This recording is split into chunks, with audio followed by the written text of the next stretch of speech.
Welcome everyone to the Game or Die channel. My name is Ryan Moore, and today we're going to be reviewing Trombone Champ Unflattened. This is a super fun, goofy rhythm game in the style of Rock Band or Guitar Hero, but with a much more controlled sense of humor. And basically what this is a new game created from a new studio called Flat2VR Studios. This newly created studio basically does exactly what their name sounds like. They take flat, regular, pancake games and convert them into a VR standalone product, and man, they hit it out of the park with this first game that they've released today. Now, Trombone Champ is kind of just a, kind of throwaway gag game, but there was a VR mod that was created, and Flat2VR said, hey, let's, hire the guy who made this mod to give some consulting and let's really stretch this out. And that's exactly what they did. So Trombone Champ is, you've got the highway with the notes and everything, but in VR, you actually pick up the trombone and start sliding the trombone slide back and forth. And that was one of the hardest parts of my playthrough, is actually remembering that even though the notes are going up and down the scale, you have to press forward, no, not press, but push forward and pull backwards on the trombone slide to actually make the notes scale properly. And that was like one of my biggest issues, just because it is going high or low, and you go high or low, and you can see that in the gameplay as well. Now, what's really interesting about this is basically they took like 50 plus songs and converted them into these notes that you toot on your trombone. And honestly, that's the funnest part of this game, is hearing those songs play in the background that you're playing along with, just like Guitar Hero or Rock Band. But it is such a heightened sense of notes that the trombone overtakes most of the actual music itself. And so I did have to play around with the sliders a little bit, making the background music a little bit lower, making the trombone sound a little bit lower to kind of give a better equal, veracity to the actual music itself. Everything kind of, the mixture of the music was a little bit off with the default settings. Now that's just my own personal taste, but with the music selection, I think they did a really good job of selecting a lot of music that goes really well with the trombone. There's a lot of world music. You have a lot of country national anthems and things like that. You have some actual brand new music that they created for the game. And then you have a lot of classics. You got ragtime, you got military, you got classical, and honestly, it's a really good meld of a lot of stuff. In the latter half of the game, I actually enjoyed the music a lot more because it was more of classical things. You got Hall of the Mountain King, Carmen from the opera, stuff like that. And then you also have some, older stuff, Old Gray Mare, Camptown Races, those types of old classic songs that we all grew up with. And they give a little bit of a modern update to some of them, which, give or take, depending on what type of music style you like, could be either good or bad. I personally didn't have a problem with most of the songs. I'd say maybe one or two I went, I don't know about the backbeat. They added a little bit of drum and bass to Old Gray Mare, let's say, and it kind of sounded a little bit off, and it did throw me off as I was playing. But that's not really the whole core of what this game is to try and get the best scores and try and do, a proper take on the musical notes. It is to have fun, and that's what this game excels at.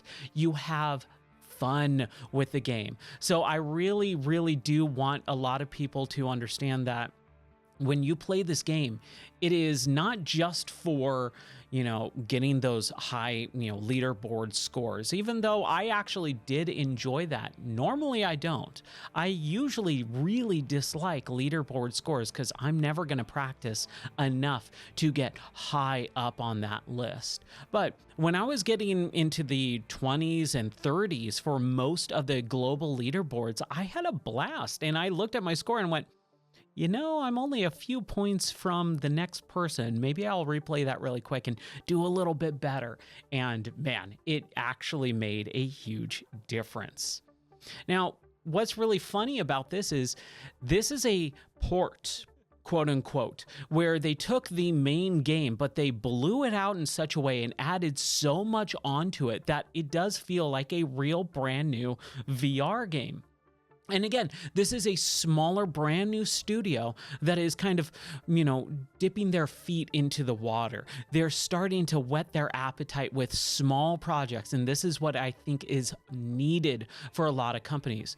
A lot of companies bite off more than they can chew, right? So I always tell people, hey, make sure that you start small and scale up. And I think that's what this company is doing. And I think it's working for them.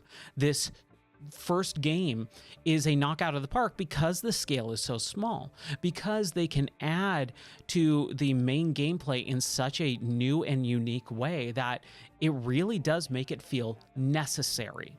And a lot of VR ports of games don't feel necessary. It's like an addition, like, yeah, whatever, fine.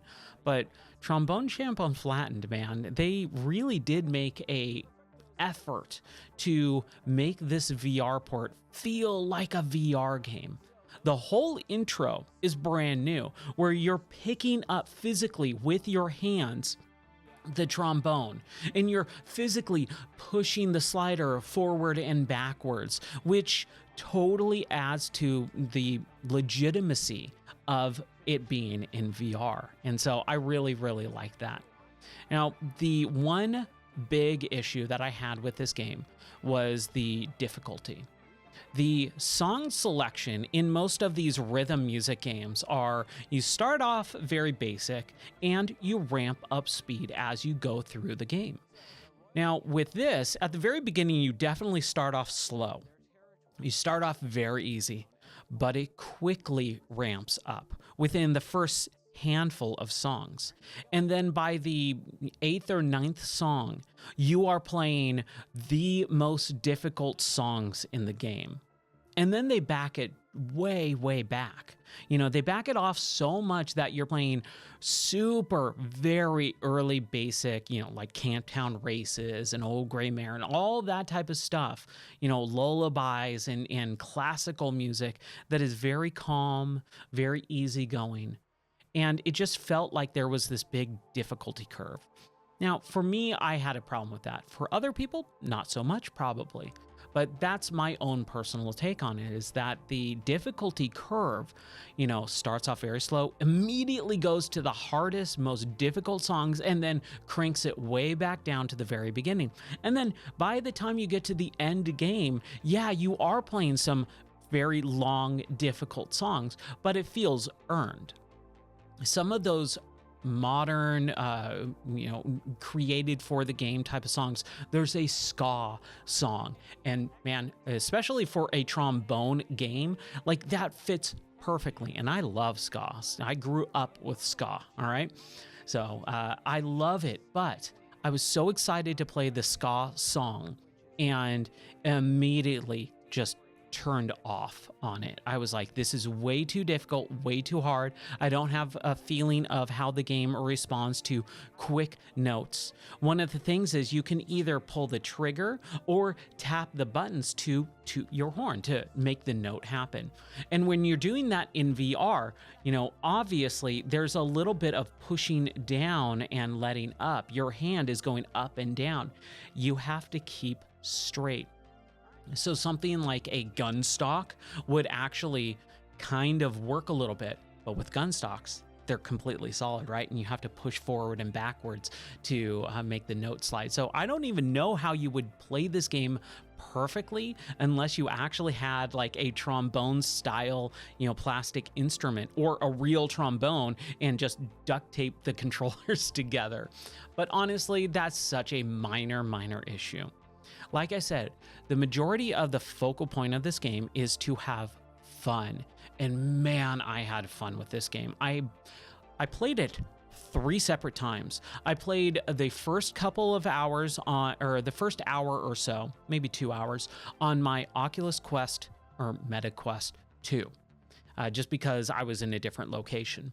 And then I loaded it up on my Quest 3 and played through the entire game on the Quest 3. And then I got the Steam VR version and played a little bit on the Steam VR version as well. So I played 3 separate versions of this game. And I had a blast every single time I loaded it up. And my favorite part was when I played the Steam VR version after I beat the entire game on the Quest 3. I loaded it up and showed my wife, and my wife was busting up laughing. The character models are all these like Muppet looking characters, and as you play through these notes and the songs, they react just like in Guitar Hero and Rock Band, where if you do great, they're clapping, they've got tears drying from their eyes because you're doing so well tooting on your little trombone, in this big auditorium that you're playing these musical pieces from. Or if you do really bad, they kind of get angry. They start, you definitely hear a change in the audience's tone. So it is really fun, and I would highly recommend this game to anyone who wants to play in front of people in a VR setting. Like we've got Thanksgiving coming up, my entire family is over. This is a great game to bust out for 10, 15, 20 minutes and show off how fun VR can be. It doesn't just have to be wave shooters. It doesn't just have to be, sword combat or melee combat. It can be goofy, fun, enjoyable games as well, party games. And I think we're really lacking in the party game aspect with VR. So Flat2VR did a phenomenal job with creating this very small piecemeal type of game to prop themselves up saying, look what we can do. And I'm so excited to see what's next for the studio. They've already kind of showed off several of their games that they have in development, and the ones that I'm super excited about, I cannot wait. Now, especially because I've seen what they can do. I see the effort that they've put in. I see the talent behind this studio, and man, it is there. It doesn't feel like a first project. And I think that's one of the best things that I can say about this game. It doesn't feel like an indie studio. It feels like a AAA development studio. There is so much creativity. There is so much interesting things going on in this game that you're going to be blown away. Like there's even parts about customizing your trombone or buying new trombones with points that you accumulate throughout the game. And you have a collector that basically will trade you musical trading cards that you can buy with your point system. And then you swap those musical trading cards for new trombones. And those new trombones have, certain effects to them, like a cat and things like that. It's just super fun. There is a lot here to offer for the small asking price of, on Steam, it's $15. On Meta Quest, it's $25. So there's a $10 difference for the Meta Quest version. But if you have Steam VR, $15 is an insane steal of a deal. Where we're all waiting for Black Friday deals, I would drop $15 on this game instantly on Steam without a second thought, because that's how fun this game is. I definitely got my money's worth on this game just for the fact of having fun and listening to my wife laugh her head off while I was playing some of just the most basic intro songs. She was laughing so hard by the crowd's reaction to my very goofy renditions of some of these classical pieces. So that's my review for Trombone Champ Unflattened. I think it is a great game. Highly recommend it. 5-star review. Everything about this game looks and feels like a AAA product. A smaller budget version from a AAA studio, but from a AAA studio. And they're not. They're brand new on the scene, and they're going to blow the competition away. I have 100% confidence in Flat2VR's ability that they're gonna blow people away with their next few projects, and I cannot wait. So for me at the Game or Die studio, we're in a brand new studio, and things are starting to come together, so I apologize if things don't look perfect, but man, this game, and in VR especially, is totally worth it. I highly recommend it. Check it out for yourself. $15 on Steam, $25 on MetaQuest. If you want a MetaQuest referral code, let me know and I'll be more than happy to. You can check out the Discord and you can drop a note there, DM me, or just in the video in the comment section. I'll be more than happy to speak with you about that. But that's going to do it for my review of Trombone Champ Unflattened. Thank you so much. Have a wonderful day.